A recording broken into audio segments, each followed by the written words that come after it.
নদীর তীর ধরে হাঁটছে আনিস। হঠাৎ কানে ভেসে এলো সেই সুরেলা মধুর কণ্ঠ। ভালো আছো তুমি? আনিস বলল, আছি তো ভালোই।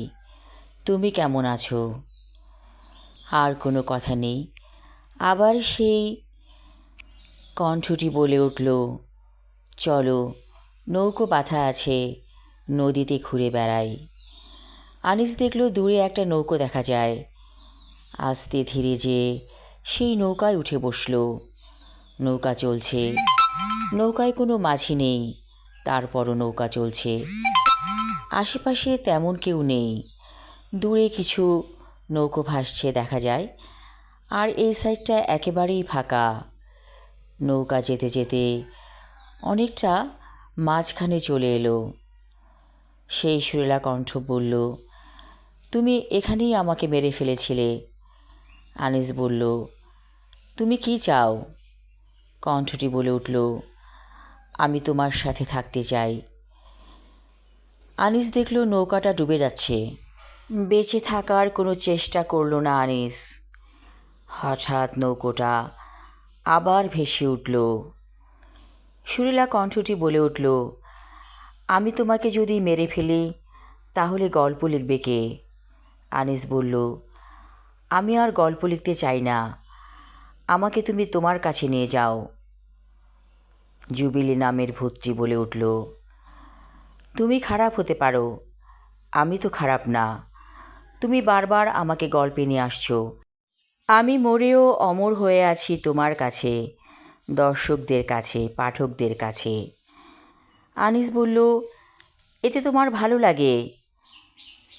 জুবিলির প্রেতাত্মা বলে উঠল, অনেক ভালো লাগে, কারণ আমি মরেও অমর হয়ে আছি সবার কাছে। আনিস বলল, জুবিলি, আমি তোমাকে মারতে চাইনি, তুমি বেশি বাড়াবাড়ি করেছিলে। কী দরকার ছিল বাড়াবাড়ি করার? জুবিলি বলল, আমি তোমার সন্তানের মা হয়েছিলাম, তুমি সেটা মেনে নিতে চাইছিলে না, চাইছিলে আমি সেটাকে নষ্ট করে ফেলি। তারপর যখন তুমি আমার সাথে ধস্তাধস্তি করলে, এক পর্যায়ে আমি পড়ে গেলাম নৌকা থেকে। তুমি মাঝিকে মোটা অঙ্কের টাকা দিলে যাতে মাঝি কোনো দিনই সে কথা না বলে, অথচ মাঝি কিন্তু এখন পাপ বোধে ভুগছে। তোমার উচিত মাঝির সাথে বিয়ে করা, আর মাঝির বিধবা মেয়েটিকে বিয়ে করা। আনিস বলল, আমি কেন মাঝির মেয়েকে বিয়ে করব? কারণ ওই মাঝির মেয়েকে বিয়ে করলে তোমার সমস্ত পাপ কেটে যাবে, আর আমার আত্মাও শান্তি পাবে। মাঝির মেয়ের সাথে তোমার আত্মার কী সম্পর্ক? জুবিলি বলল, সম্পর্ক আছে, সেটা তোমাকে বলা যাবে না। তুমি এই কাজটা অন্তত আমার জন্য করো, আমি মুক্তি পেতে চাই। আনিস বলল, ঠিক আছে, তোমাকে আজই আমি মুক্তি দিব। নৌকা তীরে এসে পৌঁছালে আনিস চলে এলো মাঝির বাড়িতে। মাঝি অনেক বৃদ্ধ হয়ে গেছে। আনিসকে দেখে হাউমাউ করে কেঁদে ফেলল। মাঝির মেয়েটি এলো কাছে, বলল, স্যার ভালো আছেন? আনিস তাকালো মেয়েটির দিকে। মেয়েটির মধ্যে একটা অদ্ভুত রকমের সারল্য আছে। আনিস বলল, তুমি বিধবা হয়েছ কবে? মেয়েটি কাঁদছে। বলল, এই তো বছর 2 হলো। আনিস মাঝিকে বলল, আপনি হুজুর ডাকুন, আপনার মেয়েকে আমি বিয়ে করতে চাই।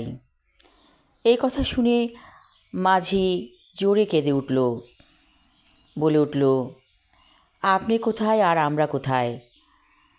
আনিস বলল, কোনো পার্থক্য নেই, আমরা দুজনেই একই রকম মানুষ।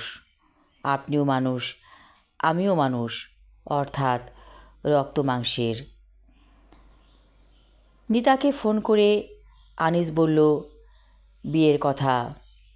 নিতা বলল, আমি সব জানি। আনিস অবাক হয়ে বলল, কেমন করে তুমি জানো? জুবিলির প্রেতাত্মা আমাকে সব বলেছে, বলল নিতা। তুমি মাঝির মেয়েকে বিয়ে করে এখানে এনো না, ওখানেই রাখবে। মাঝে মাঝে ওর কাছে যাবে আর সব রকমের অর্থনৈতিক সাহায্য সহযোগিতা করবে।